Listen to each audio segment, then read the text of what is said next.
ನಾನು ಮುಖ್ಯಮಂತ್ರಿ ಆಗಿರುವಾಗ 2 ಆಯೋಗಗಳ ಶಿಫಾರಸುಗಳನ್ನು ಜಾರಿ ಮಾಡಿದ್ದೇನೆ.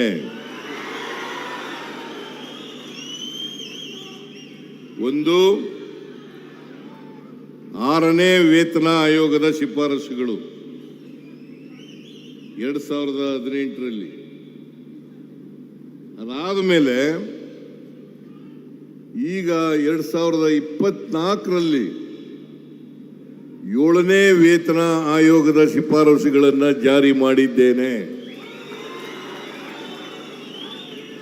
ನನಗೆ 2 ಅವಕಾಶಗಳು ಸಿಕ್ಕಿದ್ದಾವೆ.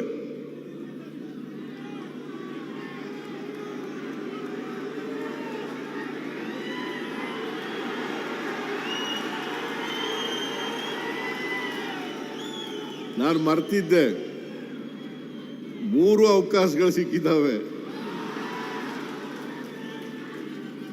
ಆದರೆ 4ನೇ ಹಣಕಾಸಿನ ಆಯೋಗ ಜಾರಿ ಮಾಡುವಾಗ ನಾನು ಮುಖ್ಯಮಂತ್ರಿ ಆಗಿರಲಿಲ್ಲ, ಹಣಕಾಸಿನ ಮಂತ್ರಿ ಆಗಿದ್ದೆ.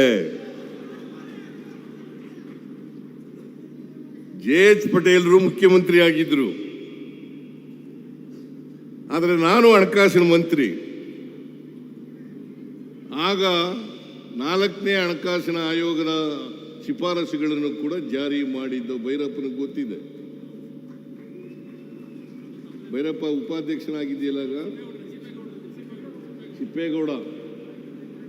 ಸಿಪ್ಪೇಗೌಡ ಅಧ್ಯಕ್ಷರು, ಈ ಭೈರಪ್ಪ ಉಪಾಧ್ಯಕ್ಷನು, ಕಾರ್ಯದರ್ಶಿನ ಸೆಕ್ರೆಟರಿ. ಸೊ ನಾನು ಯಾವಾಗಲೂ ಕೂಡ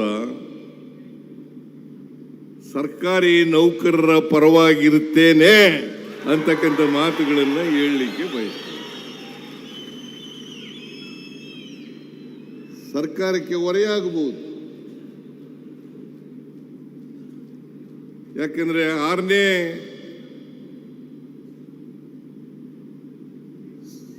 ವೇತನ ಆಯೋಗದ ಶಿಫಾರಸುಗಳನ್ನು ಜಾರಿ ಮಾಡಿದಾಗ ಸುಮಾರು 10,500 ಕೋಟಿ ರೂಪಾಯಿಗಳು ಸರ್ಕಾರದ ಮೇಲೆ ಭಾರ ಆಯಿತು.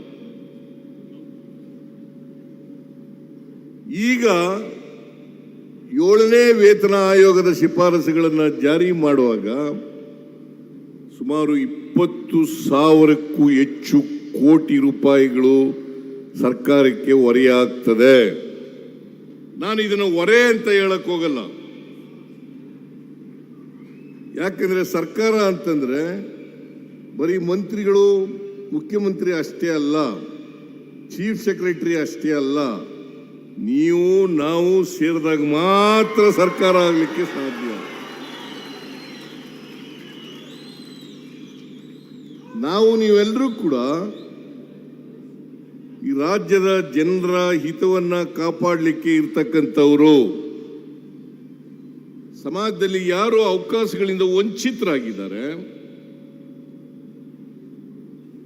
ಯಾರಿಗೆ ಸಾಮಾಜಿಕ ಆರ್ಥಿಕ ಶಕ್ತಿ ಇಲ್ಲ, ಆ ಜನರಿಗೆ ನಾವು ನೀವೆಲ್ಲರೂ ಕೂಡ ಶಕ್ತಿಯನ್ನು ತುಂಬತಕ್ಕಂಥ ಕೆಲಸವನ್ನು ಮಾಡಬೇಕು.